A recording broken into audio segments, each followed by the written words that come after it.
অনেক সময়ই অনেক মানুষের জীবনে অনেক অপ্রত্যাশিত ঘটনা ঘটে এবং সেই ঘটনাগুলো এমনভাবেই ঘটতে থাকে যে মনে হয় যে সেই ঘটনাগুলোর পিছনে হয়তো কারোর কোনো কালো জাদু বা তাবিজ করা এরকম কোনো ঘটনা আছে। কিন্তু সব ক্ষেত্রেই যে এইরকমই ঘটনা থাকে তা কিন্তু নয়। সেই ঘটনার কারণ অন্য আরও অনেক কিছুই হতে পারে। আর এরকমই একটা সত্যি ঘটনা আজ আমি এই এপিসোডে আপনাদের সামনে বলতে চলেছি। নমস্কার শ্রোতা বন্ধুরা, ভূত ভগবান চ্যানেলে আপনাদের সকলকে অনেক স্বাগত। আশা করি সবাই খুব ভালো আছেন, সুস্থ আছেন, আনন্দে আছেন। আমাদের চ্যানেলের এই ঘটনাগুলো যদি আপনাদের ভালো লেগে থাকে তাহলে অবশ্যই চ্যানেলটিকে সাবস্ক্রাইব করবেন, ভিডিওগুলোকে লাইক করবেন। পুরো ঘটনাটা শোনার পর আপনাদের ঠিক কেমন লাগলো সেই মূল্যবান মতামত জানাতে কিন্তু একদম ভুলবেন না। আর আপনাদের জীবনে বা আপনাদের পরিচিত কোনো মানুষের জীবনে যদি এই ধরনের কোনো রকম কোনো ভৌতিক, অলৌকিক, দৈবিক, অতিজাগতিক কোনো ঘটনা ঘটে থাকে তাহলে সেগুলো কিন্তু আপনারা আমাদের কাছে লিখে পাঠিয়ে দিতে পারেন। তার জন্য আপনাদেরকে আমাদের চ্যানেলের অ্যাবাউট সেকশানে যেতে হবে। দেখবেন সেখানে আমাদের ইমেল আইডি মেনশন করা আছে। সেই ইমেল আইডিতে ইমেল করে আপনারা আপনাদের সেই ঘটনা আমাদের কাছে অনায়াসে পৌঁছে দিতে পারেন। আর যদি সম্ভব হয় তাহলে সেই ঘটনা সম্পর্কিত কোনো ছবি বা ছোট যদি ভিডিও থাকে সেটাও পাঠিয়ে দিতে পারেন। আমরা এই চ্যানেলে আর 5টা সাধারণ মানুষের জীবনে ঘটে যাওয়া বিভিন্ন রকমের ভৌতিক, অলৌকিক, দৈবিক, অতিজাগতিক এই ঘটনাগুলোই বলে থাকি। তাই আমার মনে হয় ঘটনাগুলো যদি আরও 5টা সাধারণ মানুষ শুনতে পারেন তারা সেগুলো শুনে অনেক কিছু জানতে পারবেন, বুঝতে পারবেন, শিখতে পারবেন। তাই জন্য আমি আপনাদের সকলের কাছে রিকোয়েস্ট করব, প্লিজ আপনারা আমাদের চ্যানেলের এই ঘটনাগুলোকে আপনাদের ফ্রেন্ড এবং ফ্যামিলির মধ্যে একটু শেয়ার করে দিন। আপনারা আপনাদের ফেসবুক, হোয়াটসঅ্যাপ যে কোনো মাধ্যমেই শেয়ার করতে পারেন, কোনো অসুবিধে নেই। তো চলুন বন্ধুরা, আমি আজকের ঘটনা আপনাদের সামনে উপস্থাপনা করা শুরু করছি। এখন আমি যে ঘটনাটা আপনাদের সামনে বলতে চলেছি সেই ঘটনাটা আমাকে অনুশ্রী ইমেল করে পাঠিয়েছে। অনুশ্রী যে ঘটনাটা আমাকে লিখে পাঠিয়েছে এটা ওর জীবনে ঘটেনি, ওদের বাড়ির ঠিক পাশেই, মানে একদম লাগোয়া বলা যেতে পারে, তো সেই পাশের বাড়ির ঘটনা। এবং এই পুরো ঘটনাটা ওরা কিন্তু একদম সামনে থেকে প্রত্যক্ষ করেছে, কারণ ওদের দুটো বাড়ি একদমই মানে গায়ে গায়ে বলা যেতে পারে। ফলে এই ঘটনার প্রত্যেকটা জিনিস কিন্তু নিজের চোখে দেখা। তো ওই মূল ঘটনাটা বলার আগে আমি ঘটনা সম্পর্কিত আপনাদেরকে কয়েকটা কথা বলে নিই, তাহলে আপনাদেরও ঘটনাটা বুঝতে সুবিধা হবে এবং আমারও বোঝাতে সুবিধা হবে। অনুশ্রী যেটা লিখেছে ইমেলে, যে ওদের ঠিক একদম পাশে একটা বাড়ি রয়েছে এবং সেই বাড়িটা অনুশ্রীরা বাড়ি করে যখন এসছিল তার আগে থেকে ওই বাড়িটা ওখানেই ছিল। তো ওই বাড়িটা যেখানে ছিল সেই বাড়িটার কিন্তু অ্যাকচুয়ালি কোনো পাঁচিল ঠাচিল কিছুই ছিল না। এবার অনুশ্রীর বাবা যখন ওখানে জমি কিনে বাড়িটা করেন তো তখন ওরা মানে ওই একটাই পাঁচিল দেয় এবং সেটাই কিন্তু একটা কমন পাঁচিল ছিল। এবং প্রথমে আসা থেকেই ওই পরিবারটার সাথেই অনুশ্রীদের পরিবারের একটা খুব ভালো কমিউনিকেশন ছিল। মানে যে কোনো বিষয় হেল্প লাগলে মানে ওদের সাথে কথা বলতো, যে কোনো বিষয় আর কি খুব হেল্পফুল ছিল এই পাশের বাড়ির যারা প্রতিবেশী। আর এদিকে অনুশ্রীরাও কিন্তু ওদেরকে মানে যতটুকু পারতো সাহায্য করতো, কোনো বিষয় আসলে যদি কিছু হেল্প লাগতো ওরাও করতো। তো এই দুই প্রতিবেশীর মধ্যে একটা মানে ভীষণ ভালো সম্পর্ক। আচ্ছা, এবারে একটা জিনিস বলি, অনুশ্রীর যখন 10 বছর বয়স সেই সময় কিন্তু ওর বাবা এই জায়গায় জমিটা কেনেন এবং ওর যখন 11 বছর বয়স, মানে ওই 1 বছর আর কি কনস্ট্রাকশনের সময় লেগেছিল, একটা একতলা বাড়ি করে। তো 11 বছর বয়স থেকে অনুশ্রী ওই বাড়িতে রয়েছে। তার আগে ওরা একটা অন্য জায়গায় ভাড়া থাকতো। এইবারে যখন থেকে ওরা ওখানে থাকা শুরু করে তখন থেকে ওদের যে একদম পাশের যে প্রতিবেশী তাদেরকে কিন্তু একটা খুব নর্মাল, যেরকম একটা ভালো ফ্যামিলি হয় ঠিক সেরকমই কিন্তু লাগে। আচ্ছা, এবার প্রতিবেশী কারা কারা থাকতো সেই বাড়িতে সেটা একটু বলে নিই, কারণ ঘটনাটা ওদের পরিবারেই ঘটে যাওয়া একটা ঘটনা। ওই বাড়িতে বাবা মা মানে একটা হাজব্যান্ড ওয়াইফ, 2 ছেলে মেয়ে আর তাদের মা আর কি, মানে ওই ভদ্রলোকের মা। তো এই 5 জনে থাকতো। আচ্ছা, এবার ওই বাড়ির যে মেয়ে ছিল সেই মেয়েটির সাথে অনুশ্রীর কিন্তু একটা ভালো প্রথম থেকেই বন্ধুত্ব তৈরি হয়। যদিও অনুশ্রীর থেকে সেই মেয়েটি 4.5-5 বছরের বড় ছিল। তো এখানে ও মেয়েটির একটা ডাক নাম লিখেছে। ও আসল নামটা, যেহেতু মেয়েটাও ঘটনার সাথে জড়িত, তো মেয়েটির আসল নামটা রিভিল করতে চায় না।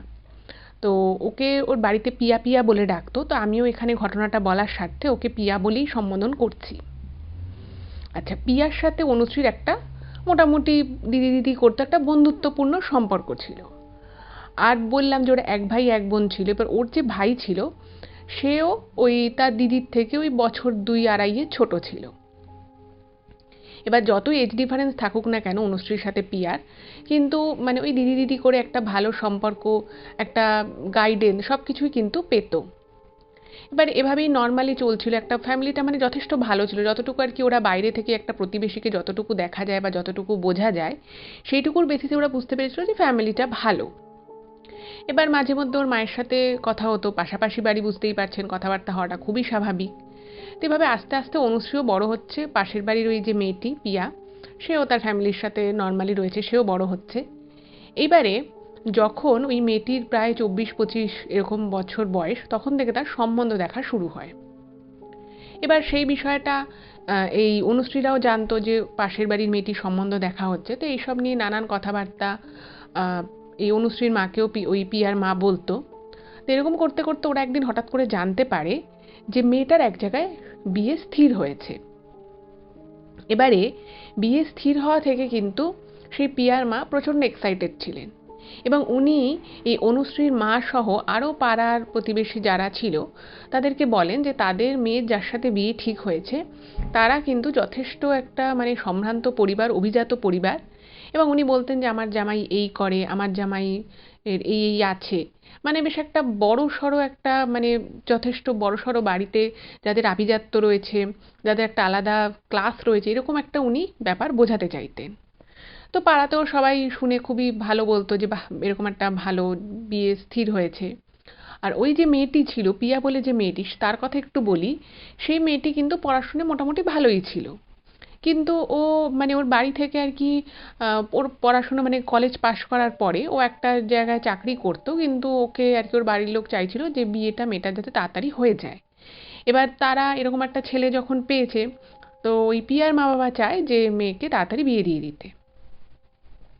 আচ্ছা, যেই সময় পিয়ার বিয়ে স্থির হয়েছিল সেই সময় কিন্তু এই অনুশ্রী কলেজে পড়তো। এবার মোটামুটি আর কি টুকটাক কথাবার্তাও হতো, পিয়ার সাথে যখন অনুশ্রীর কথা হতো তো বুঝতে পারতো যে ওই মেয়েটি আর কি পিয়ার তক্ষুনি যে খুব বিয়ে করার ইচ্ছে ছিল তা কিন্তু নয়, কিন্তু বাড়ি থেকে বলছে যে না বিয়ে করে নে, বিয়ে করে নে, ছেলেটা খুব ভালো। তো সব কিছু দেখে ও রাজি হয়ে যায়। এবার আস্তে আস্তে নির্দিষ্ট দিনে খুব বড় করে মানে একেবারে ধুমধাম করে যাকে বলে বিয়ে হয়। এবং এই বিয়ে মানে যেহেতু পাশের বাড়ি একদম প্রতিবেশী, তো খুব ভালো করে ওরাও সেই বিয়ের সাথে ওতপ্রোতভাবে জড়িত ছিল, এবং যথেষ্ট ভালো করে সুন্দর করে বিয়েটা মিটে যায়। এবার বিয়েটা হয়ে যাওয়ার পরের একটা মাস তো মানে প্রচণ্ড আর কি বাড়িতে একটা খুশি আনন্দ। আচ্ছা, এখানে একটা কথা বলে রাখি, ওই পিয়ার যে ভাই ছিল সেও কিন্তু সেই সময় খুব সম্ভব ব্যাঙ্গালোরে সে কলেজ পাশ করার পরে সেখানে একটা হায়ার স্টাডিজের জন্য গেছিল। তো উনি বেশিরভাগ সময় উনি ওনার ছেলে মেয়েকে নিয়ে খুব গর্ব করে কথাবার্তা বলতেন ওই পাশে যিনি ছিলেন। তো এইসব নিয়ে মোটামুটি আস্তে আস্তে মানে দিন চলছিল। আর পিয়ার সাথে ওই অনুশ্রীর খুব ভালো সম্পর্ক থাকলেও মানে যখন আর কি পিয়ার বিয়ে হয়ে যায় তখন কিন্তু অনুশ্রী আর সেভাবে কিন্তু অতটা আর ওর সাথে ফোনে যোগাযোগ ছিল না, মানে খুব টুকটাক আর কি হয়তো একটা দুটো মেসেজে কথা হতো এইরকম। তো একদিন হঠাৎ করে মানে তখন বিয়ে মিটে গেছে, প্রায় 8-9 মাস হয়ে গেছে। তো একদিন ওর মা দুপুরবেলা, মানে আমি অনুশ্রীর মায়ের কথা বলছি, তো অনুশ্রীর মা একদিন দুপুরবেলা ছাদে উনি কোনো একটা কাজে গেছেন, একতলা বাড়ি ছিল। আর এই পাশের বাড়ি যেটা ছিল মানে ওই পিয়াদের যে বাড়িটা ছিল সেই বাড়িটা ছিল একতলা, কিন্তু ওদের একতলার যে ছাদ ছিল সেখানে আর একটা ঘর ছিল। সেই ঘরে মাঝে মধ্যে ওদের মানে একটা মানে যে ঘরটা ছিল সেখানে মাঝে মধ্যে কোনো লোকজন এলে শুতো, বা এমনি হয়তো জিনিসপত্র রাখতো এইরকম। তো একদিন শীতকালে দুপুরবেলা ওর মা ছাদে গেছে, তো গিয়ে দেখছে যে ওপরে আর কি ওদের যে ছাদটা রয়েছে, তো সেইখানে পিয়ার মা বসে বসে কাঁদছেন। হুম। এবার এতদিন ধরে দুটো বাড়ি পাশাপাশি, মানে একদম গায়ে লাগানো ওদের বাড়িটা, যেটা আর কি অনুশ্রী লিখেছে ইমেলে। তো মানে খুব বেশি জোরে কথা বললেও মানে ওদের বেডরুম আর এদের বেডরুম একদম পাশাপাশি বলা যেতে পারে, যে জোরে কথা বললেও মানে পাশের ঘর থেকে শোনা যেতে পারে এইরকম আর কি ডিস্টেন্স, বুঝতেই পারছেন। তো ওর মার না হঠাৎ করে একটু অদ্ভুত লেগেছে যে উনি ছাদে বসে ভাবে কান্নাকাটি করছেন কেন। আর উনি মানে সবসময় ওই ভদ্রমহিলা প্রচণ্ড মানে খুব আর কি ভালো মুডে থাকেন, সবসময় হাসি খুশি, ওনার ছেলে ভালো চাকরি করছেন, মেয়ের ভালো জায়গায় বিয়ে হয়ে গেছে, তো উনি সবসময় খুবই আর কি জয়ফুল থাকেন। তো সেই মানুষটা হঠাৎ করে এভাবে কাঁদছে, তো উনি না মানে একটু হেজিটেট করছিলেন যে হঠাৎ করে জিজ্ঞেস করবেন কি না। তো একদিন অনুশ্রীর মা না মানে এরকম 2-3 দিন দেখেছে যে উনি ছাদে বসে কান্নাকাটি করছেন, তো আর ফোনে কাউকে কিছু একটা বলছেন। তো তখন একদিন এরকমভাবে দেখতে পেয়ে অনুশ্রীর মা জিজ্ঞেস করেছে, দিদি আপনি কাঁদছেন কেন?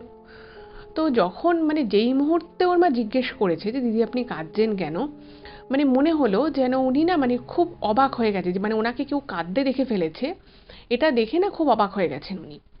তো সঙ্গে সঙ্গে পিয়ার মা বলছে, না আসলে মেয়ের বিয়ে হয়ে গেছে, ছেলেও অন্য জায়গায় চলে গেছে, তো এর জন্যই মাঝে মধ্যে একটু মন টন খারাপ লাগে ঘরে, তাই আমি একটুখানি ছাদে এসে একটু মনটা হালকা করি।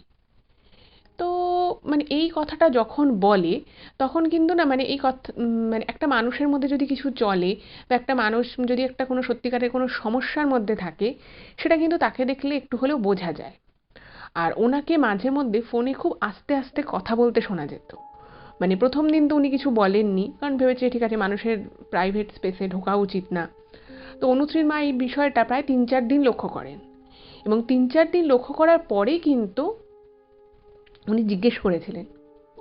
তো এই যে কথাটা বললো যে উনি ওনার ছেলে মেয়ের কথা ওনার মনে পড়ে বলে উনি কাঁদছেন ছাদে, সেই বিষয়টা না কোথাও ওনার বিশ্বাস হয় না। কিন্তু মানুষকে তো যতই হোক মানে এখন নিজের আত্মীয়কেও জিজ্ঞেস করা যায় না ওইভাবে, তো সেখানে এরা তো প্রতিবেশী, তো উনি আর কিছু বলেননি, উনি কথার বাইরে বলছে হ্যাঁ সেটা তো স্বাভাবিক, ছেলে মেয়ের কথা তো মনে পড়তেই পারে, তো উনি একটা বলে চলে আসেন ছাদ থেকে।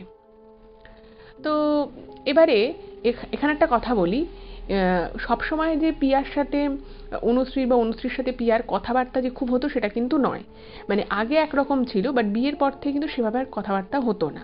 কিন্তু তবুও মানে বিয়ে হয়ে যাওয়ার প্রায় 5-6 মাস অবধি মানে কোনো অকেশনালি হয়তো একটা কোনো মেসেজ করলো, বা ওকে কখনো ফোন করলো। একবার ওর মা ফোন ভুলে মানে বাইরে চলে গেছিলেন, তো মেয়ে ফোন করছিল, ফোন তুলছিল না, তো স্বাভাবিকভাবে তা সেই মেয়ের টেনশন হয়। তো তখন কিন্তু পিয়া অনুশ্রীকেই ফোন করে যে আমার মা ফোনটা ধরছে না, সব ঠিকঠাক আছে তো একবার দেখে দিবি। তো এরকম ঘটনা কিন্তু ঘটেছে।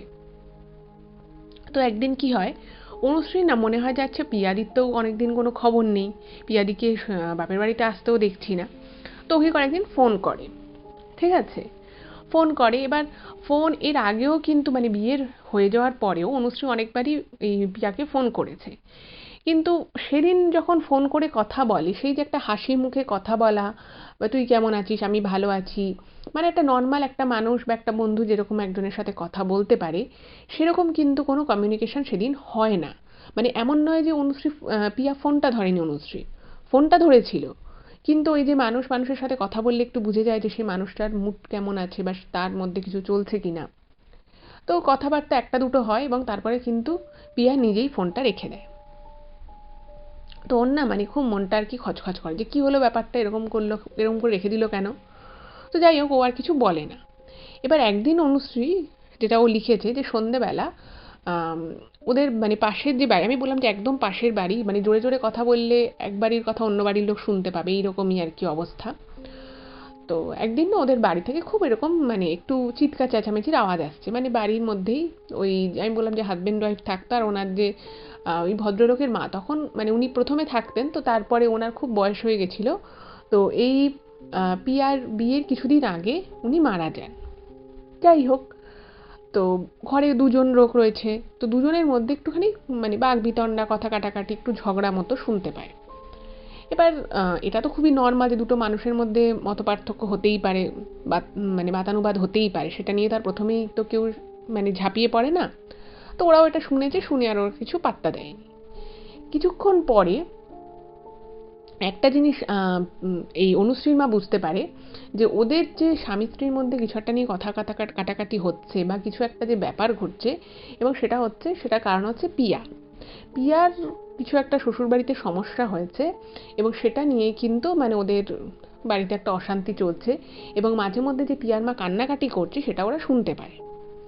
তো এটা যখন শুনতে পায়, তো তখন অনুশ্রী কী করে, অনুশ্রী ওর মাকে বলছে যে দেখো, পাশের যে ওরা কাকু কাকিমা ডাকতো, তো বলছে দেখছো পাশের বাড়িতে কাকু কাকিমার মধ্যে কিছু একটা নিয়ে ঝামেলা হচ্ছে, বারবার খালি পিয়াদি শ্বশুরবাড়ির কথা উঠছে। তো তখন ওর মা বলছে হ্যাঁ আমিও কিন্তু 2-3 দিন ধরে 3-4 দিন আমি দেখেছি উনি মাঝে মধ্যেই ছাদে উঠে উঠে কান্নাকাটি করেন। তো তখন অনুশ্রী বলছে যে হ্যাঁ আমিও তো পরশুদিন পিয়াদিকে ফোন করেছিলাম, পিয়াদি একদম মানে অন্যান্য সময় যেমন একটা হাসি মুখে কথা বলে, কথাটা শুরুই করে খুব হেসে, খুব মিষ্টি করে, সেরকম কিছু দেখলাম না, খুব তাড়াতাড়ি ফোনটা রেখে দিল, আমার মনে হয় কিছু একটা অসুবিধে হয়েছে। তো তখন তো অনুশ্রীর মা বলছে যে সে ঠিক আছে, মানে নতুন এক বিয়ে হয়েছে, অনেক রকম জিনিস বিয়ের পরে নতুন নতুন শিখতে হয়, অনেক কিছু মানিয়ে নিতে হয়, তো হতে পারে সেরকম কোনো বিষয় নিয়ে, বলছে ওরকম কোনো সিরিয়াস ব্যাপার নয়।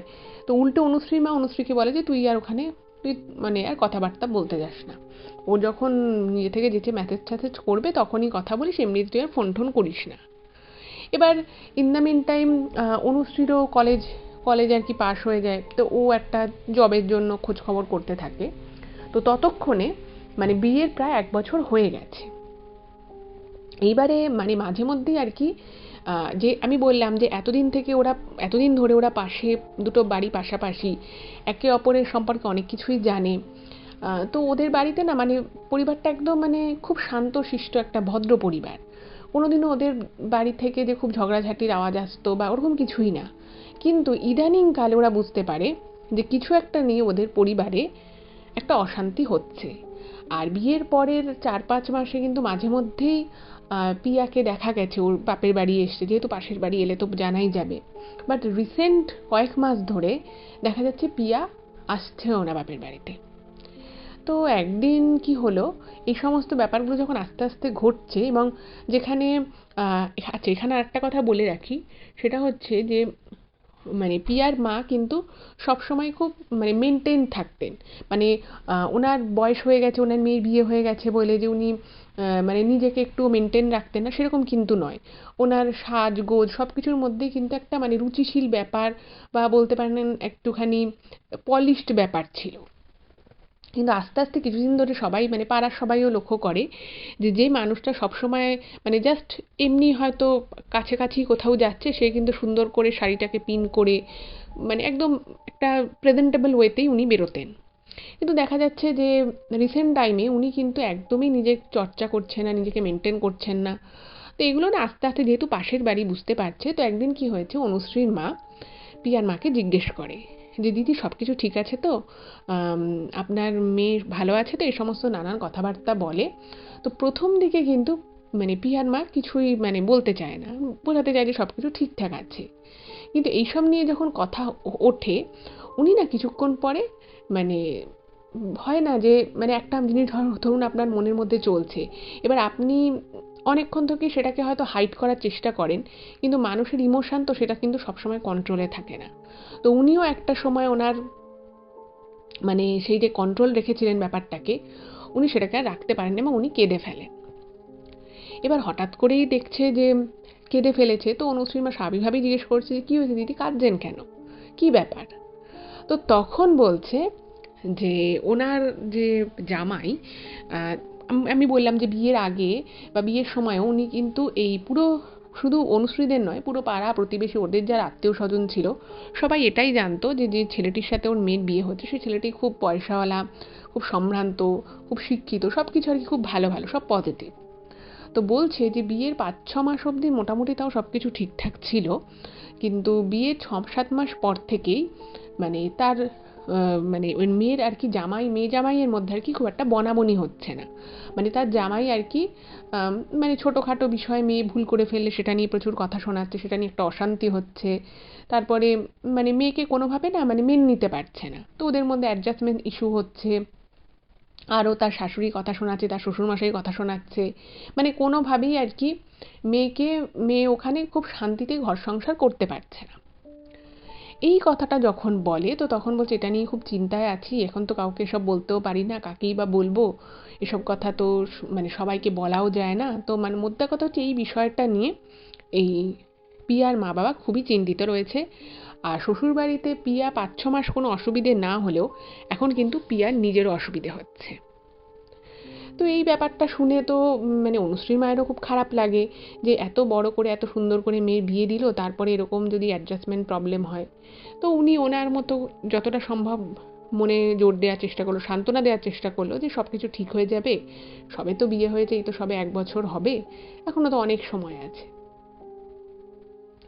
তো পিয়ার মা বলছে, আরে আমিও তো সেটাই ওকে বোঝাচ্ছিলাম, কিন্তু আমি যা শুনছি তাতে আমার মনে হচ্ছে যেন গন্ডগোল দিন দিন বাড়ছে। ও যে কতদিন আদৌ ওখানে থাকতে পারবে সেটারই কোনো ঠিক নেই। তো এইটা নিয়ে তো শুনলো, তো শোনার পরে মানে বিশেষ কিছু তো আর মানে এই বিষয়ে জিজ্ঞেস করা যায় না। তো সেদিনের পরে আর মোটামুটি 20-25 দিন চলে যায়, এই বিষয় নিয়ে কিন্তু আর অনুশ্রীর মায়ের সাথে পিয়ার মায়ের কথা হয় না। এবার ওরাও ভেবেছে যে নিশ্চয়ই ঠিক আছে, আস্তে আস্তে সব কিছু ঠিক হয়ে গেছে। তো একদিন একদম সকালবেলা প্রায় ওই 6টা-6:30 নাগাদ হবে, তো হঠাৎ করে পিয়ার আওয়াজ পাচ্ছে, মানে গলার আওয়াজ পাচ্ছে পাশের বাড়ি থেকে। তো বুঝতে পেরেছে যে পিয়া এসছে, কিন্তু এত সকাল সকাল এসছে, চিৎকার চেঁচামেচি পাশের বাড়ি থেকে আসছে। তো ওরাও ঘুম থেকে উঠে পড়েছে। তো অনুশ্রী উঠে সামনের জানলার সামনে গেছে, গিয়ে দেখছে যে একটা গাড়ি ওদের বাড়ির সামনে দাঁড়িয়ে রয়েছে। মানে পিয়া আর কি ওর শ্বশুর বাড়ি থেকে চলে এসছে, এবং ও জোরে জোরে চিৎকার করে করে বলছে যে আমি ওই বাড়িতে ফেরত যাব না, আমাকে সবাই অপমান করছে, আমার হাজব্যান্ড নামে অপমান করছে, আমি এসব মেনে নিতে পারছি না, আমি আর ওই বাড়িতে যাব না। এবং ওই যে গাড়িটা করে ও এসছে সেটাও কিন্তু ওর শ্বশুর বাড়ির গাড়ি। যাই হোক, তোর শ্বশুর বাড়ির ওর হাজব্যান্ড এসছে কিনা সেটা তো দেখা গেল না, কিন্তু কেউ একজন এসছে শ্বশুর বাড়ি থেকে। তো ওদের বাড়ির মধ্যে সে প্রচুর চিৎকার চেঁচামেচি এ সমস্ত আওয়াজ পাওয়া যাচ্ছে। তো ওরা সামনে যায়নি, প্রতিবেশী আর কি যাবে, তো বুঝতে পারছে, সব কিছু শুনতে পাচ্ছে, একদম পাশে যেহেতু বাড়ি। তো যাই হোক, তো কিছুক্ষণ পর সে গাড়িও চলে গেল, এবং মানে ওদের বাড়িতে বেশ মানে পিয়া আর কি রয়ে গেল। এবারে তো পিয়া এসছে, তো অনুশ্রী গেছে পিয়ার সাথে দেখা করতে, যে পিয়াদি তুমি এসছো, মানে ও আর ওই সব বিষয়ে কোনো কথাবার্তা তোলেনি। কিন্তু যেই মুহূর্তে অনুশ্রী পিয়াদের বাড়ি ঢুকেই বুঝতে পারছে যে বাড়িতে একদম পুরো থমথমে পরিবেশ। মানে সব তো শুনতেই পাচ্ছে, সকাল থেকে প্রচণ্ড চিৎকার চেঁচামেচি হয়েছে। তো যাবার পরে যখন পিয়ার সাথে কথা হচ্ছে অনুশ্রীর, তখন বুঝতে পারে যে, তখন মানে আর কি পিয়া নিজে থেকেই বলে অনুশ্রীকে যে আমি আর শ্বশুরবাড়িতে ফেরত যাব না, ওই বাড়িতে আমার যাওয়ার কোনো ইচ্ছে নেই, আমি ওই বাড়িতে গেলেই অশান্তি হচ্ছে, ওই বাড়িতে আমি গেলেই আমাকে নানান কথাবার্তা বলা হচ্ছে, আমার হাজব্যান্ড বলছে যে তুমি আমার সাথে তোমার স্ট্যাটাস ম্যাচ করছে না, এই হচ্ছে না সেই হচ্ছে না, মানে ছোটোখাটো বিষয়, এমন নয় যে খুব বড় বড় কোনো ইস্যু, ছোটোখাটো বিষয় থেকে প্রচণ্ড অশান্তি হচ্ছে। এবার পিয়া আর এই বিষয় নিয়ে এক্সট্রা করে আর কি বলবে, তো ও কিছুক্ষণ বসে কথাবার্তা শুনে চলে আসে। এইবার তো ওদের মানে ফ্যামিলিতে প্রত্যেক দিনই প্রায় এরকম মানে অশান্তি হচ্ছে। মেয়ে ভাবে বাপের বাড়িতে চলে এসছে ঝগড়াঝাটি করে হাজব্যান্ডের কাছ থেকে, সেটা নিয়ে কখনো মেয়ের মা বোঝাচ্ছে, মেয়ের বাবা বোঝাচ্ছে, কিন্তু মেয়ে মানবে না। তো মানে সে একটা মানে হুলুস্থুলু ব্যাপার রোজই লেগে রয়েছে বাড়ির মধ্যে। আচ্ছা, এবার এখানে একটা কথা বলি, যেটা অনুশ্রী লিখেছে, যে ওরা যবে থেকে বাড়ি করে এসছে তবে থেকে কিন্তু এই ফ্যামিলিটা প্রচণ্ড শান্ত শিষ্ট, কারোর সাথে কোনো ঝগড়া ঝামেলা কিচ্ছু নেই, এরকমই দেখে এসছে। বাট রিসেন্ট টাইমসে ওদের বাড়িতে কিন্তু এই মেয়েকে কেন্দ্র করে, মানে পিয়াকে কেন্দ্র করে কিন্তু একটা অশান্তির পরিবেশ সৃষ্টি হয়ে আছে। তো এইরকমই একদিন সকালবেলা পিয়ার মা প্রচণ্ড আর কি দুশ্চিন্তা করছে যে মেয়ের কি হবে, তো এই সমস্ত কথা বলতে অনুশ্রীদের বাড়িতে আসে। তো অনুশ্রীর মাও অনেক দিন থেকে দেখছে যে পিয়ার মা খুব দুশ্চিন্তা করছে। তখন ওর মাই একটা উপদেশ দিয়েছিল যে ওদের যেখানে বাড়ি রয়েছে, তো সেখানে একজন খুব শাস্ত্রী আছেন, খুব নাম করা বেহালার একজন শাস্ত্রী। তো মানে সেটা কিন্তু ওদের বাড়ির ওখানে, ওদের বাড়ি থেকে আরেকটু যেতে হয়। তো বলছে যে আচ্ছা তুমি না ওনাকে দেখাতে পারো, উনি এরকম মানে এরকম অনেক কেস আর কি শুনেছিল। এটা এটা অনুশ্রী যেটা লিখেছে, যেটা ওর মায়ের শোনা ছিল, যে এরকম বিয়ের পরে যদি কোনো দাম্পত্য কলহ বা এরকম কিছু যদি অশান্তি হয় সেগুলো উনি ঠিক করতে পারেন, বা অ্যাটলিস্ট বলে দেন যে কীভাবে কী করলে সেটা ঠিক হবে। তো তখন অনুশ্রীর মা পিয়ার মাকে আর কি বলে যে তুমি একটু ওখানে যেতে পারো কিন্তু। তো তখন মানে একটা মানুষ মানে যদি দেখে যে তার নিজের সন্তানরা ভালো নেই, তো বুঝতেই পারছেন যে সেই মায়ের অবস্থা কীরকম হতে পারে। তো উনিও না মানে আস্তে আস্তে মানে এই মেয়ের আশা থেকে, মানে মেয়ের বিয়ের পর থেকে এই অশান্তি এই জিনিসগুলো দেখে দেখে না, মানে পিয়ার বাবা তো কিছুটা অসুস্থ হয়ে পড়েই ছিল, ইভেন পিয়ার মায়েরও তখন শরীর অনেকটা ভেঙে গেছে। তো তখন ও মানে অনুশ্রীর মাই বলল যে শোনো, প্রথম দিনই তোমার পিয়াকে নিয়ে যাওয়ার দরকার নেই, ও বাড়িতেই থাক, তুমি বরং গিয়ে একবার বেহালায় গিয়ে কথা বলে এসো। ওই শাস্ত্রী নাকি খুব নাম করা, উনি একটা জায়গায় বসেন, মানে চেম্বারে বসেন আর কি। আচ্ছা, এইবারে যখন পিয়ার মাকে এই কথাটা অনুশ্রীর মা বলেছিল যে তুমি অমুকের কাছে যাও, তো তখন ওনার শরীর স্বাস্থ্য মানে এতটাই ওনার খারাপ যে উনি তখন এই মানে পিয়ার মা নিজে থেকে অনুশ্রীর মাকে রিকোয়েস্ট করেন যে তুমি আমাকে আমাকে নিয়ে চলো, আমার শরীরও ভালো নেই, আর সত্যি কথা বলতে কি আমি মানে এতটাই ওর জন্য আমি চিন্তিত হয়ে পড়েছি যে আমার মানে মন মেজাজও ঠিক নেই, আমি হয়তো ওনার কাছে গিয়ে ঠিকমতো কথাগুলো বলতেই পারবো না, তুমি একটু আমাকে নিয়ে চলো। আর ওদের বাড়ি কিন্তু মানে বেহালা থেকেও আরও অনেকটা যেতে হয়, মানে ওদের বাড়ি থেকে ওই জায়গাটার ডিস্টেন্স প্রায় ও যেটা লিখেছে 30 মিনিট। তো অনুশ্রীর মা বলছে ঠিক আছে আমি নিয়ে যাব, কোনো অসুবিধে নেই। তো নিয়ে গেছে। এবার নিয়ে যখন গেছে সেদিন মানে প্রচণ্ড বৃষ্টি পড়েছে, আর মানে যেখানটায় আর কি উনি বসেন সেইখানটাতে মানে প্রচুর লাইন পড়েছে সেদিনকে। মানে বৃষ্টি মানে মানে ওয়েদার তো ভালোই নয়, প্রচণ্ড ঝড় বৃষ্টি হচ্ছে, প্লাস সেদিনকে প্রচুর লাইন। যাই হোক, তো ওদের মানে লাস্টের দিকে নাম লেখানো ছিল, তো মোটামুটি ওদেরকে প্রায় 1.5 ঘন্টা মতো লাইনে দাঁড়াতে হয় এবং তারপরে ওরা ভিতরে ঢোকে।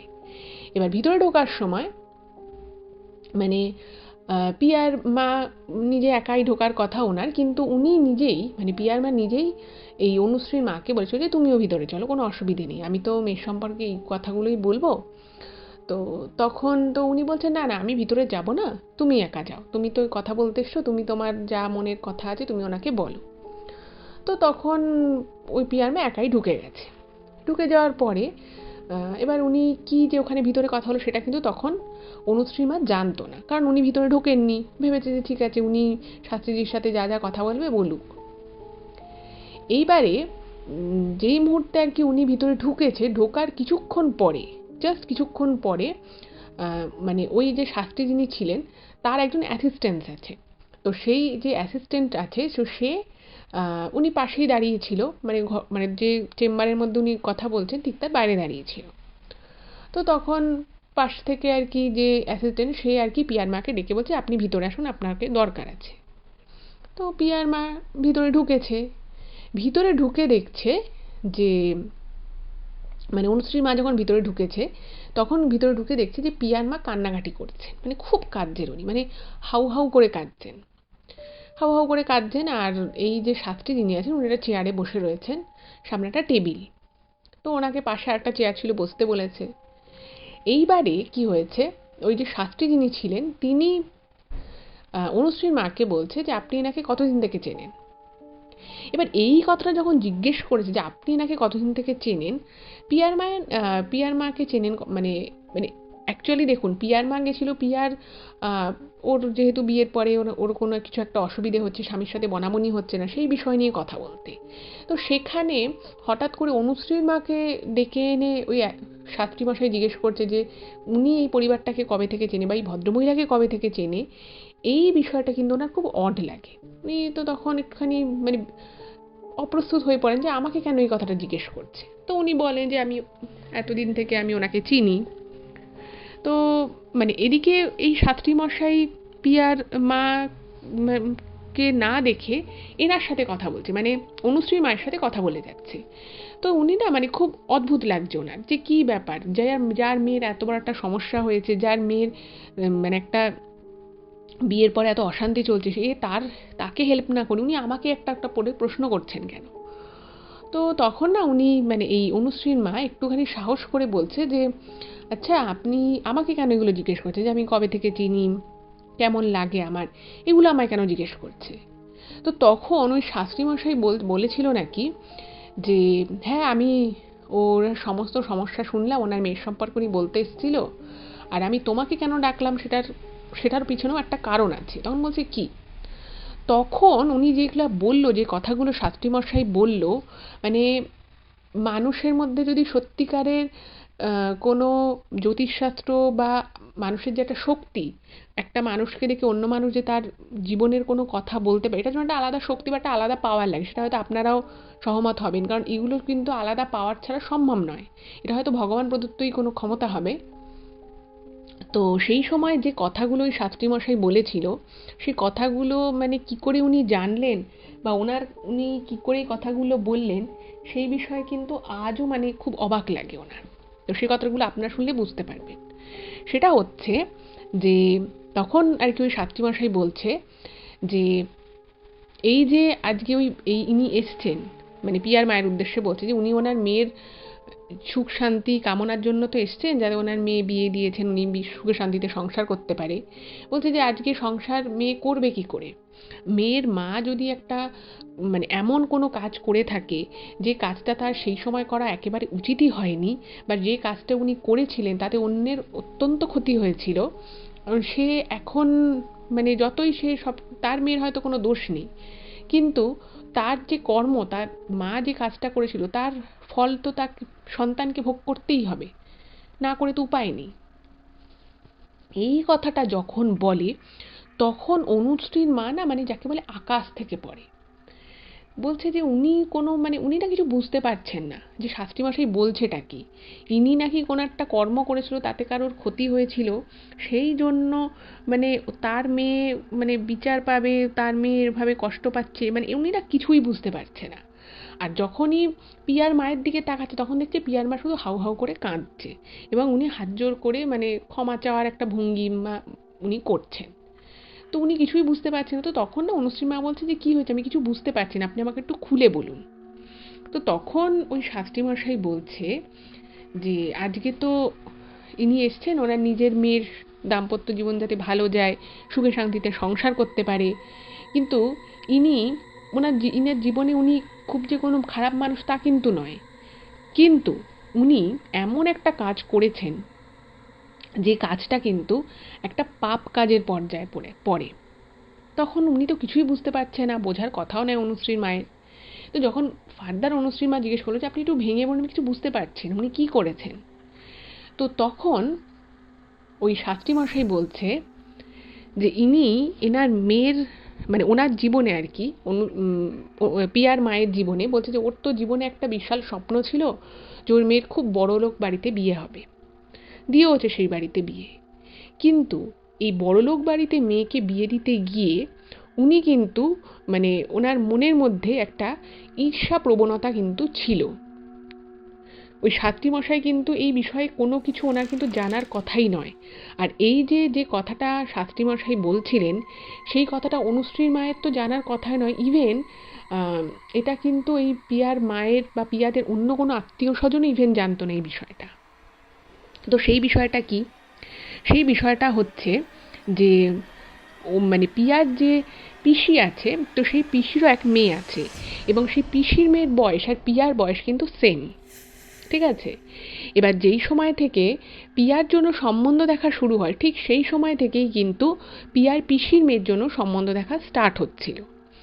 এইবারে ওদেরকে মানে যে আর কি যিনি ঘটক ছিলেন, সেই ঘটক মারফত কিন্তু বেশ কিছু সেই ঘটক সম্বন্ধ আনে। এইবারে যে ঘটক ছিল সেই ঘটকের বাড়ি কিন্তু এই পিয়ার মা জানতো। এবার আমি বললাম যে ঘটক মারফত সব সম্বন্ধগুলো আসছিল। ইভেন ওরা অনলাইনে যে আর কি মানে পোর্টাল রয়েছে এই সম্বন্ধ দেখা বিষয়ক, তো সেগুলোতেও ওদের প্রোফাইলে অ্যাকাউন্ট ছিল। এইবারে কি ঘটনাটা ঘটে যে ওই যে ছেলেটির সাথে আর কি বিয়ে হয়েছে, পিয়ার যে আর কি হাজবেন্ড, তো তার কিন্তু তাদের বাড়ির দিক থেকে সম্বন্ধটা কিন্তু প্রথমে এসছিল সেই পিয়ার যে পিসির মেয়ে তার জন্য, ঠিক আছে? তো তার জন্য এসছিল সম্বন্ধটা, কিন্তু এই অবধি কিন্তু সব কিছু ঠিকঠাক ছিল। যে একটা যখন অ্যারেঞ্জ ম্যারেজ হয় তখন সম্বন্ধ দেখাদেখির ব্যাপার থাকে, সেটা হতেই পারে, অন্য কারোর জন্য আসতেই পারে সম্বন্ধ। কিন্তু উনি যে ভুলটা বা যে পাপ কাজটা করেছিলেন সেইটা তাহলে কী ছিল? সেটা হচ্ছে যে এই যে সম্বন্ধটা ওর পিসির মেয়ের জন্য এসছিল, সেটা না উনি মনে মনে মেনে নিতে পারেননি। কারণ উনি মনে করতেন, মানে পিয়ার মা সেই সময় মনে করতেন যে ওনার মেয়ে সবথেকে সুন্দর দেখতে, পড়াশুনোয় ভালো, ট্যালেন্টেড, আর উনি মনে করতেন যে ওনার ননদের মেয়ে আর কি মানে ওই পিয়ার পিসির মেয়ে, তার গায়ের রঙটা যথেষ্ট চাপা এবং মানে অতটা ভালো পড়াশুনোয় নয়। তো উনি সবসময় ভাবতেন যে ওনার মেয়ে হচ্ছে সেরা। এতই ভাল, মানে এই মানে সম্ভ্রান্ত বাড়ির যখন এই সম্বন্ধটা আসে, তো তখন ওনার মনে হয় যে ওই সম্বন্ধটা মানে সব থেকে মানে ওয়েল ডিজার্ভিং আর কি হচ্ছে ওনার মেয়ে, নট ওনার ননদের মেয়ে। তো উনি তখন কি করেন, উনি তখন ওই যে আর কি যার মারফত আর কি সম্বন্ধটা এসেছিল তাকে কিছু টাকা পয়সা দেন, এবং টাকা পয়সা দিয়ে ওই মেয়ের বাড়ি থেকে কিন্তু সেই বিয়েটা আর কি মানে ছেলের বাড়ি থেকে তো সম্বন্ধটা এসেছিল ওই ওর পিসির মেয়ের জন্য, তো যেহেতু ঘটকের বাড়ি চেনা ছিল এবং ঘটকটা ওনার চেনা ছিল, তো তিনি বলে দিয়েছিলেন। তো সেই ঘটককে কিছু টাকা পয়সা দিয়ে সেই বিয়েটাকে কিন্তু মানে সেই বাড়ি থেকে কথাবার্তাটা উনি ওখানেই বন্ধ করে দেন। শুধু বন্ধ করে দেন তাই নয়, মানে ছেলের বাড়িতে এইটা বলে পাঠায় যে না, ওরা ওই সম্বন্ধটা করছে না, কিন্তু তাদের বাড়ি থেকে তাদেরই বাড়ির একজন অন্য মানে তাদেরই আত্মীয়, তো তার মেয়ে সম্বন্ধটা পাঠায়। এবং শুধু পাঠায় তাই নয়, ওনারা যখন নাকি পিয়ার বিয়ে দিয়েছিল, এটা পিয়া নিজেও জানতো না, ওর মা কিন্তু অনেক কিছু মানে মিথ্যে বলে আর কি বিয়েটা দিয়েছিল, মানে পড়াশুনোর দিক থেকে মানে বলেছিল যে আমার মেয়ে খুব ভালো গান জানে, বাট অ্যাকচুয়ালি কিন্তু পিয়া গান জানতো না। তাছাড়াও বলেছিল যে আমার মেয়ে সমস্ত কাজকর্ম পারে, আমার মেয়ের রেজাল্টস খুব ভালো, মানে যতটা না ভালো তার থেকেও অনেকটা বেশি বেশি বাড়িয়ে বলেছিল।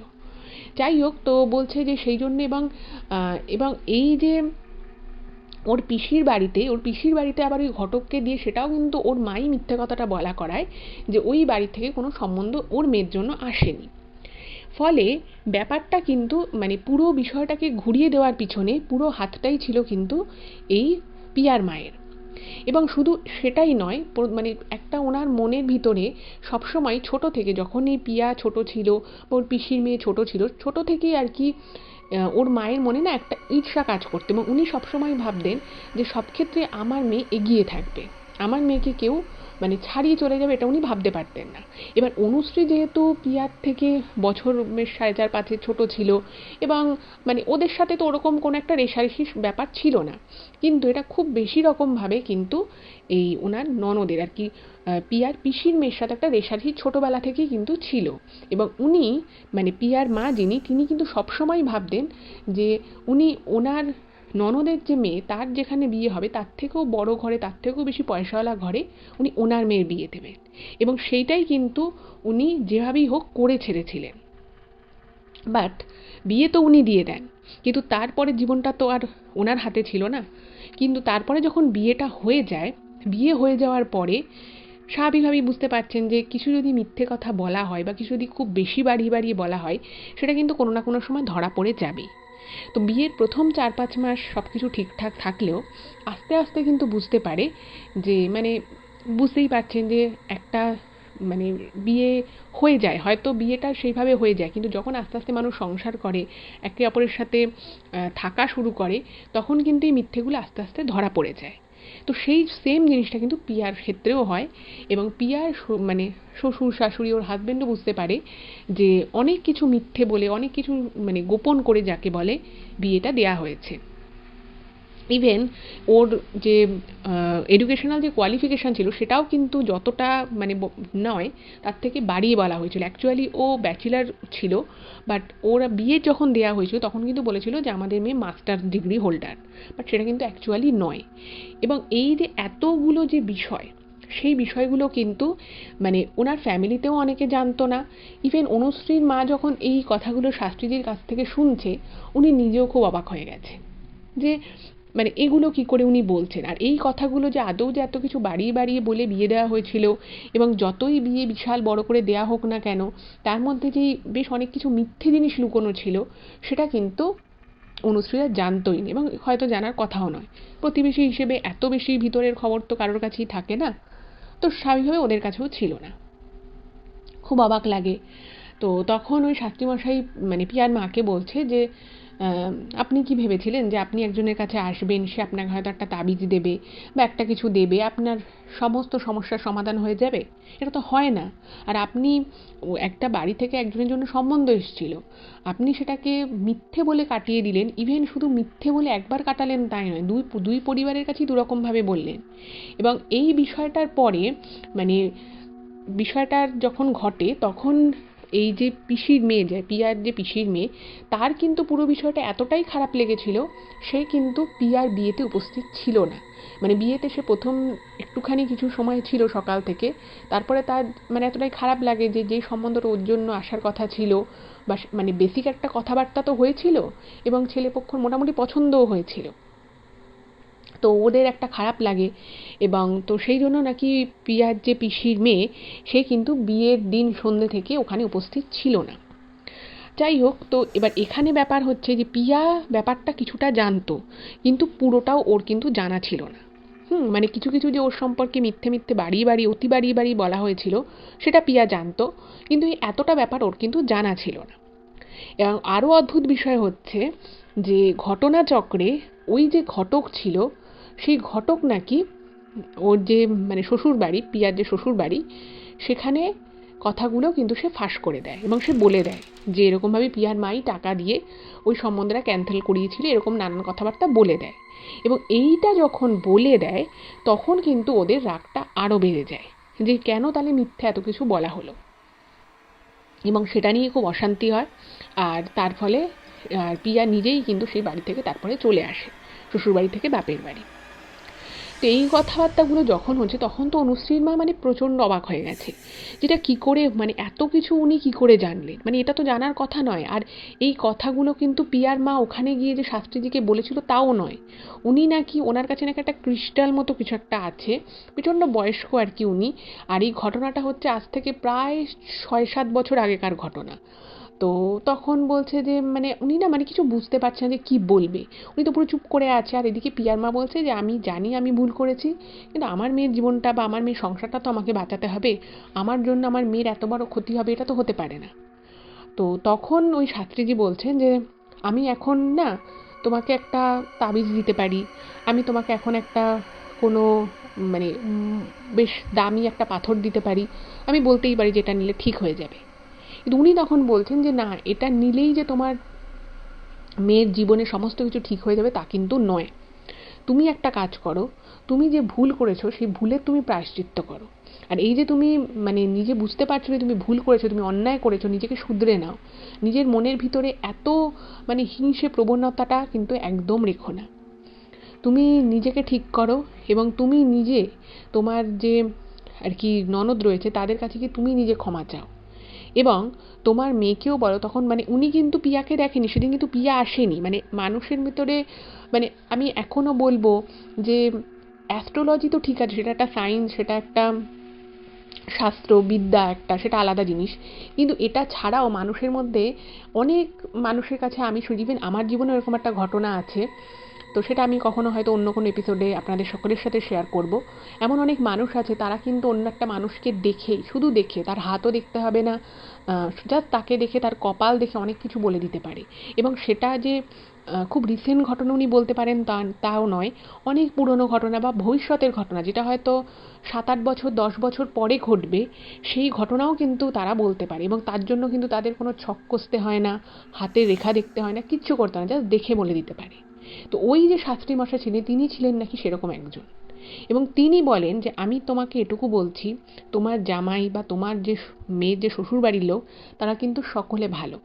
বলছে যে তোমার মেয়ের মধ্যে একটা বিশাল মানে তোমার মেয়ের মধ্যে একটা খুব বড় অসুবিধে আছে, তুমি ওকে জিজ্ঞেস করো, ও তোমাকে কিন্তু সত্যি কথা বলছে না। তো এই কথাটা শুনে তো পিয়ার মা খুব অবাক হয়ে গেছে যে মেয়ের মধ্যেও কিছু একটা অসুবিধে আছে, মেয়েও কিছু একটা ভুল করেছে। তো তখন উনি বলছেন যে আমার মেয়ের মধ্যে কোনো ভুল নেই। মানে উনি না মানে সবসময় ভাবতেন যে ওনার মেয়ে পারফেক্ট, ওনার মেয়ে সব থেকে ভালো, সবার থেকে ভালো। উনি বলছেন যে না, আমার মেয়ের মধ্যে কোনো অসুবিধে নেই, আমার মেয়ে খুব ভালো মেয়ে, আমার মেয়ের মধ্যে মানে কোনো অসুবিধে থাকতেই পারে না। তো তখন ওই শাস্ত্রী নাকি একটু রেগে গিয়ে বলেছিল যে আমি আজকে কিচ্ছু বলবো না, তুমি আজকে তোমার মেয়েকে গিয়ে জিজ্ঞেস করো যে তোমার মেয়ে শ্বশুরবাড়িতে কোনো অশান্তি করেছে কিনা বা ওর কোনো ফল্ট আছে কিনা, তুমি আগে গিয়ে জিজ্ঞেস করো। এবং তুমি মা, তুমি যদি সেভাবে জিজ্ঞেস করো তোমার মেয়ে কিন্তু বলবে তোমায়, তুমি কথাটা জিজ্ঞেস আজকেই করবে। তো উনি তো মানে প্রথমে প্রচণ্ড পিয়ার মা কান্নাকাটি করছিল। তো ওনারও একটু অবাক লাগে যে এত জোর দিয়ে কি করে শাস্ত্রী মশাই বলছে যে আমার মেয়ের ভিতরে কোনো খুঁত আছে বা আমার মেয়ে কিছু একটা ভুল করেছে, অন্যায় করেছে। আর উনি আর ওনার মেয়েকে নিয়ে মানে প্রচণ্ড কনফিডেন্ট থাকতেন। যাই হোক, তো সারা রাস্তা, তারপরে ওই আধা ঘন্টার রাস্তা আমি বললাম, মানে অনুশ্রী মা না কিছু আর বলতে পারছে না, মানে এত কিছু যে ওদের পারিবারিকভাবে ঘটনা ঘটে গেছে। আর যেহেতু ডেকে সমস্ত কথাটা শাস্ত্রীমশাই বলে দিয়েছে, মানে অনুশ্রী মা আর কিছু বলছে না, মানে জাস্ট একদম খুব ক্যাজুয়াল থাকার চেষ্টা করছে। বাট উনিও মনে মনে ভাবছেন যে এই ফ্যামিলিটাকে এতদিন থেকে দেখছি, এই মানুষটাকে দেখছি, কখনো তো মনে হয়নি যে উনি এত হিংসে প্রবণ মানসিকতা নিয়ে চলে। উনি ওনার ননদের মেয়ের সম্বন্ধটাকে ঘুরিয়ে দিয়ে, টাকা দিয়ে ঘুরিয়ে দিয়ে উনি নিজের মেয়ের সাথে বিয়ে দিল। এবং আবার এই শাস্ত্রীমশাই বলছেন মেয়ের মধ্যেও কোনো সমস্যা আছে, কোনো অন্যায় ও করেছে। উনি কিছু বুঝতে পারছে না। তো যাই হোক, যেহেতু পুরো বিষয়টা অনুশ্রীর মায়ের সামনেই ঘটেছে, তো পিয়ার মা না আর কোনো কিছু ওর মায়ের সামনে লুকোচ্ছে না। তো সারা রাস্তা অনুশ্রীর মা কিছু না বললেও ওর মা বলছে, সত্যি আমি খুব বড় ভুল করেছি, আমার মনে হিংসে আসা উচিত হয়নি, আমিই দোষ করেছি, আমারই অন্যায়, এরকম নানান কথাবার্তা উনি বলছেন। যাই হোক, তো তারপরে উনি ওনার বাড়ি ঢুকে গেছে, অনুশ্রীর মা বাড়ি চলে এসেছে। তো তারপরে ওরা মানে এইদিকে এই বাড়িতে, মানে পিয়ার বাড়িতে কি হচ্ছে সেটা কিন্তু অনুশ্রী মায়ের কোনোভাবেই উনি জানেন না, ওনার জানার কথাও নয়। যাই হোক, তো পরের দিন আর কিছু জিজ্ঞেস করেনি। তার পরের দিন সন্ধেবেলা, তখন অনুশ্রীও বাড়িতে ছিল, সন্ধেবেলা পিয়ার মা এদের বাড়িতে এসছেন। বলছে যে আমাকে একবার পরশু দিনই একটুখানি নিয়ে যেতে পারবে, কালকে হবে না কিন্তু পরশু দিন আমাকে একবার আর একবার ওনার কাছে নিয়ে যেতে পারবে, শাস্ত্রীজির কাছে। তো তখন অনুশ্রী মা বলছে যে হ্যাঁ ঠিক আছে, মানে ওই যার কাছে আর কি ওনারা, যে শাস্ত্রীজির কাছে আর কি ওনারা গেছিল, তার কাছে না নাম লেখাতে হয়, এবং সেই নামটাও যে লেখায়, মানে যার কাছে লেখাতে হয় সে কিন্তু ওখানে থাকে না, তাকে ফোন করে বলতে হয়। তো বলছে ঠিক আছে, আমি ফোন করে বলে দেবো, উনি কালকে যদি বসেন, উনি বয়স্ক মানুষ তো উনি মানে মাঝে মধ্যে আবার বসা ক্যান্সেলও করে দেয়। আমি বলছে ঠিক আছে। তো এবার মানে অনুশ্রীর মা মানে খুব ইচ্ছে করছে জানতে যে মানে শাস্ত্রীজি যে বলেছিল যে তোমার মেয়েও কোনো অন্যায় করেছে, অনেক বড় একটা অন্যায় করেছে, তো তুমি একটুখানি তোমার মেয়েকে জিজ্ঞেস করো। তো ভাবছে যে এটা কি জিজ্ঞেস করবে কিনা, যে মেয়েকে জিজ্ঞেস করেছে কিনা, কি ব্যাপার হলো। কারণ এটুকু বুঝে গেছে যে শাস্ত্রীজি যদি এটা বলে থাকে তাহলে এটা ভুল নয়, এটা ঠিকই বলেছে। যাই হোক, তো ইতস্তত করে ভাবছে ভাবছে জিজ্ঞেস করবে। তো তখন অনুশ্রীমা জিজ্ঞেস করেছে পিয়ার মাকে যে আচ্ছা, শাস্ত্রীজি যে তোমাকে বললো যে তোমার মেয়েও কিছু একটা অন্যায় করেছে বা কিছু, এরকম কি সত্যিই কোনো ঘটনা ঘটেছে, তুমি কি জিজ্ঞেস করেছো? তো তখন পিয়ার মা মানে পুরো মুখটা পুরো ভারী হয়ে গেছে, মানে মানে প্রচণ্ড ওনার কষ্ট হচ্ছে, বোঝা যাচ্ছে। তো তখন মানে ওনার বলতে বলতে না চোখে জল এসে গেছে। বলছে যে আমি নিজেও এটা জানতাম না, ও একটা বিশাল বড় অন্যায় করে ফেলেছে, কিন্তু আমার কাছে ক্ষমা চেয়েছে, ও এটা বলেছে যে ও এরকম আর করবে না। তো তখন অনুশ্রীমা বলছে ও কি অন্যায় করেছে, শ্বশুরবাড়িতে কি ও অন্যায়টা কি করেছে? তখন বলছে যে ও অন্যায় যেটা করেছে সেটা হচ্ছে যে মানে এই পিয়ার বিয়ের আগে একটা ছেলেকে ভালো লাগতো, এবং সেই ছেলেটির সাথে ওর কথাবার্তা হতো, সব কিছু এরকম মানে আর কি ভালো একটা বন্ধুত্ব মতো সম্পর্ক ছিল। এবার যাই হোক, সেই সম্পর্কটা তো বিয়ে অবধি এগোয়নি। এবার তারপরে এর সাথে বিয়ে হয়ে যায়। এবার বিয়ের পরে ও লুকিয়ে লুকিয়ে পিয়া কী করতো, ওই ছেলেটির সাথে ফোনে কথা বলতো। এবার প্রথম প্রথম যখন কথাবার্তা বলতো, তো তখন কিন্তু ওর হাজব্যান্ডের কখনো সন্দেহ হয়নি যে ঠিক আছে, কোনো বন্ধুবান্ধব ফোন করতেই পারে, পড়াশুনো করেছে, কলেজ গেছে, বন্ধু থাকতেই পারে। বাট মানে একদিন নাকি ও রাতের বেলা ওই ছেলেটির সাথে কথা বলছিল, এবং সেই কথোপকথনটা খুব স্বাভাবিকভাবে পিয়ার হাজব্যান্ড শুনে ফেলে। এবারে সে শুনে ফেলার পরে এটাও বুঝতে পারে যে যে কথাবার্তাগুলো বলছে, তো সেগুলো মানে এত রাতে নিশ্চয়ই এমনি নর্মালি ক্যাজুয়ালি কেউ খুব এমার্জেন্সি ছাড়া ফোন করবে না। আর ও এখন কোনো মানে হায়ার স্টাডিজও করছে না যে পড়াশুনো বিষয়ে কোনো কথা বলবে। তো সেই সমস্ত যে কথাবার্তাগুলো বলে, সেই কথাবার্তাগুলো শুনে বুঝতে পেরেছে যে এটা খুব ক্যাজুয়াল নর্মাল ফ্রেন্ডশিপের কথাবার্তা নয়। তো এই জিনিসটা যখন হয় তখন কিন্তু ওর হাজব্যান্ডের একদম ধৈর্য মানে যাই হোক মানে একদম ভেঙে যায়। যে তোমার সাথে আমার বিয়ে হয়েছে, তুমি তোমার একটা কোনো পুরনো বন্ধু যাকে তোমার একসময় ভালো লাগতো, পছন্দ ছিল, তুমি তার সাথে এখন কন্টিনিউ কথা বলছো, তাই তুমি আমাকে কেন বিয়ে করলে, মানে খুবই লেজিড ব্যাপারটা এভাবে জিজ্ঞেস করায়। তো সেই সব নিয়েও কিন্তু একটা অশান্তি হয়েছিল। এবারে ও নাকি তখন মানে পিয়া যখন এই ব্যাপারটা ধরা পড়ে যায় ওর হাজব্যান্ডের কাছে, তখন কিন্তু ওর হাজব্যান্ডকে মানে হাজব্যান্ডের কাছে ক্ষমা চায়, ও পুরো বিষয়টাকে বলে যে তুমি কাউকে বলো না, আমি এই ব্যাপারটা আর কন্টিনিউ করছি না। তো তখন কিন্তু ওর হাজব্যান্ড এতটাই ভালো ছিল যেটা শুনে কিন্তু বিশ্বাস করে এবং বলে যে ঠিক আছে, তুমি আর এরকম করো না, আমি কাউকে বলবো না।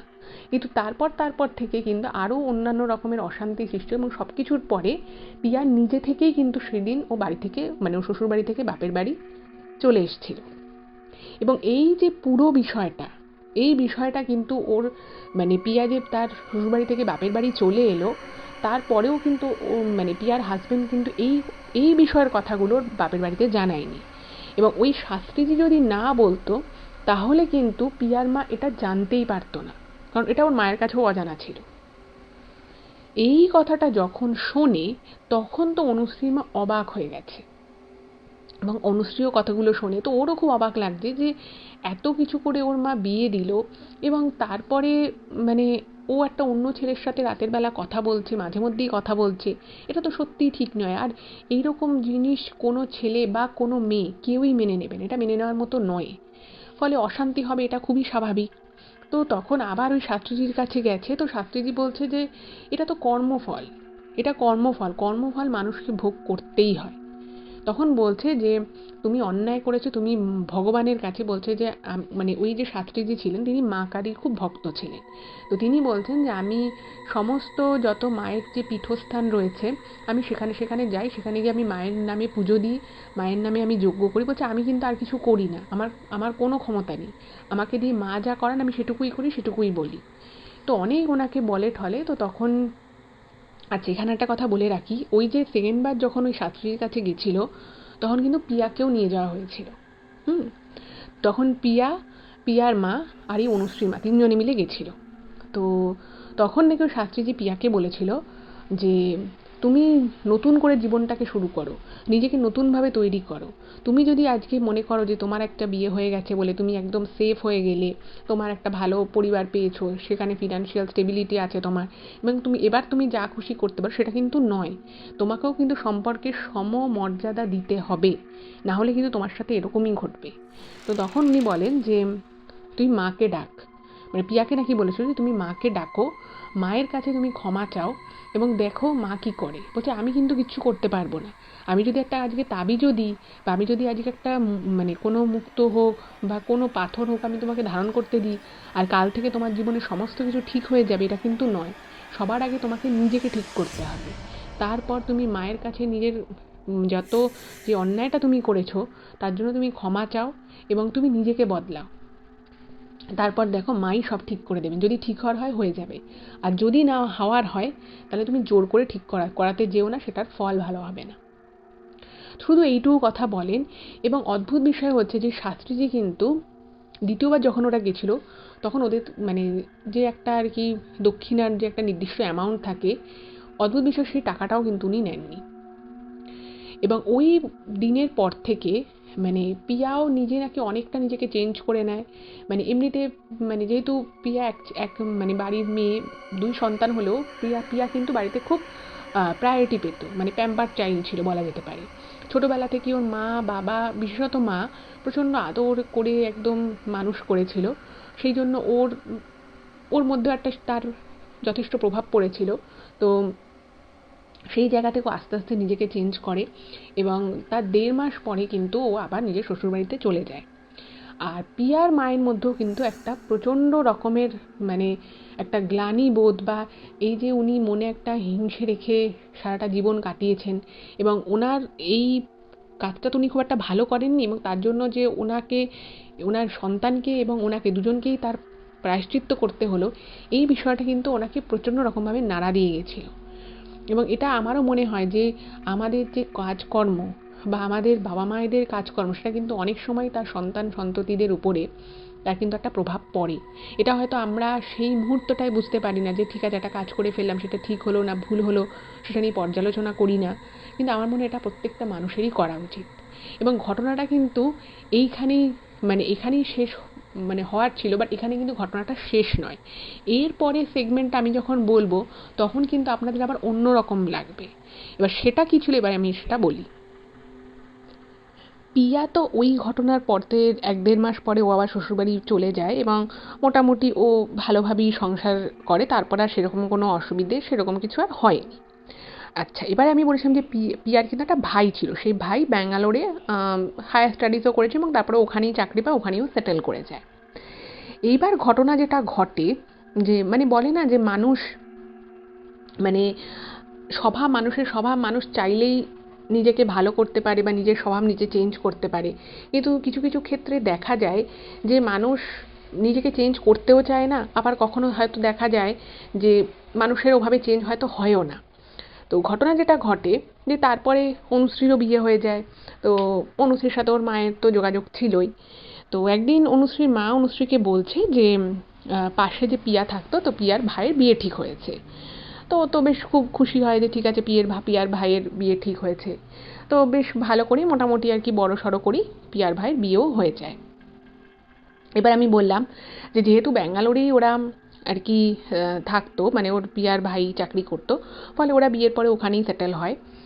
এইবারে যে ঘটনাটা ঘটে সেটা হচ্ছে যে বিয়ের তো 2-3 মাস পরে, মানে বিয়ে তো ভালোভাবে মিটে যায়, তো বিয়ের 2-3 মাসও ভালো যায়। তো 2-3 মাস পরে হঠাৎই একদিন নাকি এই অনুশ্রীর মা যে মানে অনুশ্রীর মা যে আর কি তাকে এই পিয়ার মা বলছে যে মেয়েকে তো বিয়ে দিয়ে একটা মানে কিছুদিন 1 বছরের মাথায় বা 7-8 মাস পর থেকেই আমরা একটা সমস্যায় পড়েছিলাম। তো উনি দুঃখ করে আর কি বলছে যে ছেলেকে বিয়ে দিয়ে ভাবলাম যে এবার সব কিছু হয়তো ঠিকঠাক হবে, কিন্তু ছেলেকে বিয়ে দিয়েও দেখছি সমস্যা। তখন বলছে কী সমস্যা ঘটেছে? তো তখন বলছে যে ছেলেকে নাকি যখন আর কি মানে বিয়ে দিয়েছে, বিয়ের সময় তো সব কিছু ঠিকঠাকই ছিল, আর ছেলের বিয়েটা কিন্তু ছিল লাভ ম্যারেজ। তো বলছে যে ভেবেছিলাম যে মানে ছেলের বিয়ে দেওয়ার পরে যেহেতু লাভ ম্যারেজ কোনো অসুবিধে হবে না, কিন্তু এখন দেখা যাচ্ছে ছেলের বিয়ের পরেও অসুবিধে হচ্ছে। তো উনি জিজ্ঞেস করছে যে কী অসুবিধে হচ্ছে? তো তখন বলছে যে ছেলে বিয়ে করেছে, সব কিছু খুব ভালো কথা, ছেলে বৌমা দুজনেই দুজনকে নিয়ে খুব সুখী, খুবই আনন্দে আছে, সব কিছু ঠিক আছে। কিন্তু যেহেতু আমি বললাম যে ব্যাঙ্গালোরে ওরা থাকতো, তো ওরা তখনও ওখানে মানে প্ল্যান ছিল যে ওরা ব্যাঙ্গালোরে ফ্ল্যাট কিনবে, বাট বুঝতেই পারছেন যে ব্যাঙ্গালোরে একটা ফ্ল্যাট কেনা তো আর অত সোজা ব্যাপার নয়, তো বেশ কিছুটা সময় টাকা পয়সা লাগে। ওই জন্য একটা রেন্টেড অ্যাপার্টমেন্টে ঢুকেছে। তো সেই রেন্টেড ফ্ল্যাট যেটা ছিল, তো সেখানে নাকি মানে বিয়ের পর একটা অন্য নতুন ফ্ল্যাটে ঢোকে। তো সেখানে নাকি প্রত্যেক দিন রাতের বেলা মানে মানে পুরো যে বাড়িটা রয়েছে সেই বাড়ির মধ্যে আর কি খুব আর কি মানে ভৌতিক কার্যকলাপ ঘটছে। মানে ভৌতিক কার্যকলাপ বলতে যেটা ঘটনাটা ঘটছে যে মানে প্রায় প্রত্যেক দিন রাতের বেলা, মানে সপ্তাহে 4 থেকে 5 দিন ওরা যে ঘরটায় আর কি শোয়, ওদের 2টো বেডরুমের ঘর, একটা বড় বেডরুম আর একটা ছোট বেডরুম, আর যেরকম হল ঘর থাকে কিচেন বাথরুম সেরকম। তো ওদের ঠিক পাশের যে ঘরটা, যেখানে ওরা ফ্ল্যাটে 2টো মাত্র লোক থাকে এবং পাশের ঘরটা ফাঁকাই থাকে, তো সেই পাশের ঘর থেকে প্রচণ্ড জোরে জোরে জিনিসপত্র পড়ে যাওয়ার আওয়াজ আসে। এবং কখনো কখনো ওরা পাশের ঘরে গিয়ে দেখে যে জিনিসপত্র সব কিছু ঠিকঠাকই আছে। আবার কখনো কখনো নাকি বাইরে মানে এসে যখন ওই পাশের ঘরটায় আসে, তখন এসে দেখছে যে ঘরের জিনিসপত্র লণ্ডভণ্ড। কিন্তু ওদের ফ্ল্যাটটা হচ্ছে অনেক উঁচুতে, মানে প্রায় 10 না 11 তলা এরকম একটা কিছু বলেছিল, যে 11th ফ্লোরে কেউ মানে জানলা দিয়ে তো প্রথম কথা হচ্ছে উঠতে পারবে না, আর যদি কেউ ওঠেও সে ঘরে চুরি করতে ঢুকতে পারে, মানে সে যা জিনিসপত্র ওলটপালট করে দিয়ে চলে যাবে। আর প্রথম কথা হচ্ছে ঘরে কেউ এন্ট্রি নিতেই পারবে না, কারণ ওদের ওই ঘরটায় যেহেতু কেউ থাকে না, ফলে ওরা জানলাটা বন্ধ রাখে। আর 10th to 11th ফ্লোর অত উঁচুতে কোনো মানুষের পক্ষে ওঠা সম্ভব নয়। তো এইটা নিয়ে নাকি দীর্ঘদিন ধরে মানে ওদের অসুবিধে হচ্ছিল, বাট প্রথম ওরা অতটা বিষয়টাকে পাত্তা দেয়নি, ভেবেছে হয়তো কোনো ইঁদুর হোক বা এরকম কিছু হয়তো উঠে এরকম কিছু করছে। কিন্তু এভাবে বিষয়টা কিছুদিন চলার পরে ওরা বুঝতে পারে যে বিষয়টা অন্যরকম। আর এবারে যেটা সমস্যা হচ্ছে যে যে বাড়ির যে মালিক সে অ্যাকচুয়ালি ওখানে থাকে না। তো ওরা বাড়িটা একটা দালালের মারফত ভাড়া নিয়েছিল। তো তাকে বলেছে যে আপনি কি বাড়ি দিয়েছেন, এরকম বাড়িতে প্রবলেম হচ্ছে। তো তখন সে বলেছে যে ঠিক আছে, আপনাদের যদি ভালো না লাগে, আপনারা যদি চলে যেতে চান তাহলে চলে যান, কিন্তু 1 মাসের ভাড়া আপনাদেরকে এক্সট্রা দিয়ে যেতে হবে। এবার সেটাও করতে পারছে না হঠাৎ করে একটা বাড়ি ভাড়া, কারণ ওরা মোটামুটি 11 মাসের একটা এগ্রিমেন্ট করেছিল যে 11 মাস ওখানে ভাড়া থাকবে। তো এইটা নিয়ে ওদের হচ্ছে সমস্যা। আর অদ্ভুত বিষয় হচ্ছে যে এই ঘটনাগুলো তো একরকম ঘটছিলই, দ্বিতীয় যে ঘটনাটা ঘটছে, যে প্রথম এই শুধু ঘটনাটা ঘটছিল, এখন যেটা ঘটছে যে বাড়িতে ঢুকলেই নাকি মানে যখনই আর কি ওনার ছেলে বাড়িতে ঢুকছে অফিস থেকে, মানে ছেলের বউ দুজনেই জব করে, বাট ছেলে যখন বাড়িতে ঢুকছে, বাড়িতে ঢোকার পরেই সে একটা এত মানে বিচ্ছিরি গন্ধ পাচ্ছে, অদ্ভুতভাবে সেই গন্ধটা কিন্তু তার ছেলেই পাচ্ছে, তার বৌমা কিন্তু পাচ্ছে না, যে তার পুরো মাথা ধরে শরীর খারাপ হয়ে যাচ্ছে। তো বাড়িটা আলটিমেটলি ওরা চেঞ্জ করবে ঠিক করেছে, কিন্তু এইসব বিষয় নিয়ে ওরা প্রচণ্ড ট্রেসড। 3-3 সাড়ে 3 মাস হয়েছে মাত্র বিয়ে হয়েছে, তার মধ্যে জিনিসপত্র কেনাকাটি, একটা নতুন ফ্ল্যাটে আসা, এইসবের মধ্যে এই একটা মানে বাজে সমস্যা। তো এরা নাকি মাঝখানে একবার গেছিল এই পিয়ার মা বাবা, তো ওরা কিন্তু আবার গিয়ে সেরকম কিছু বুঝতে পারেনি। তো আবার তখন ওই শাস্ত্রীর খোঁজ করা হয়, কিন্তু শাস্ত্রীর যেহেতু অনেক বয়স হয়ে গেছিলো, এটা খুব একটা পুরনো ঘটনা নয়, এটা হচ্ছে যে এটা 2019-এর শেষের দিককার ঘটনা। তো তখন 2019 বা 20 এরকম একটা কিছু।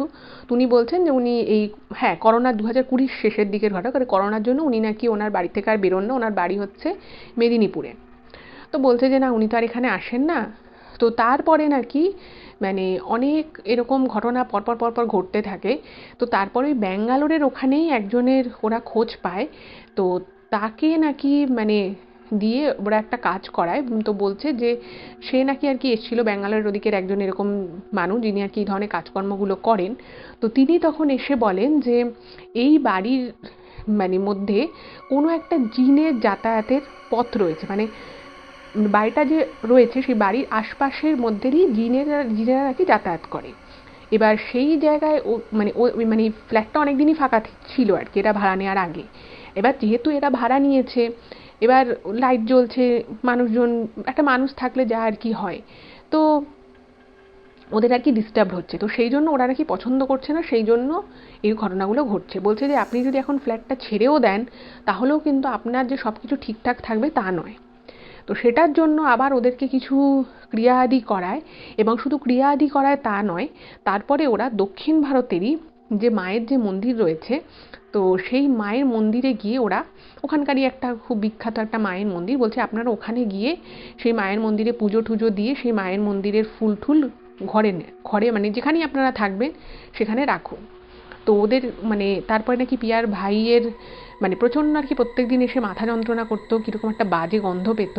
কিন্তু অদ্ভুতভাবে বাড়িটা ছাড়ার পরপরই ওরা ওখানে পুজো দেয়, এবং পুজো টুজো দিয়ে ওই ক্রিয়াদিটা করে যখন ওই মায়ের ফুলটা রাখে, আস্তে আস্তে অদ্ভুতভাবে পুরো বিষয়টা কিন্তু ওই বাজে যে একটা তীব্র গন্ধ পেত, সেই বিষয়টা পুরোপুরি কেটে যায়, এবং তারপরে সব কিছু ঠিকঠাক থাকে।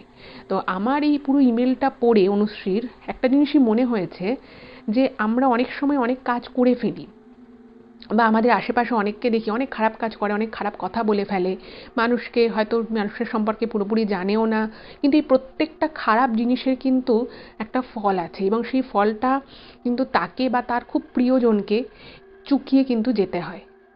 ফলে মানে খুব বাজে কথা, নেগেটিভ চিন্তা করা, কারোর ক্ষতি করা, এগুলো করে কিন্তু সত্যিই পার পাওয়া যায় না। মানে আজ যে করছে সে হয়তো আজকে বুঝতে পারছে না, তার ফলটা কিন্তু তাকে বা তার খুব প্রিয় মানুষকে পেতে হবে, এবং সেটা যে খারাপ কাজটা করছে তাকে সেটা দেখেও যেতে হবে। এটাই ছিল ঘটনা। অনুশ্রীকে অনেক ধন্যবাদ এরকম একটা ঘটনা শেয়ার করার জন্য। আপনাদের কেমন লাগলো অবশ্যই জানাবেন, আর ভালো লাগলে কিন্তু চ্যানেলটাকে সাবস্ক্রাইব করতে ভুলবেন না, আর লাইক কমেন্ট শেয়ার তো অবশ্যই করবেন। সকলে ভালো থাকবেন, দেখা হচ্ছে পরবর্তী ভিডিওতে। নমস্কার।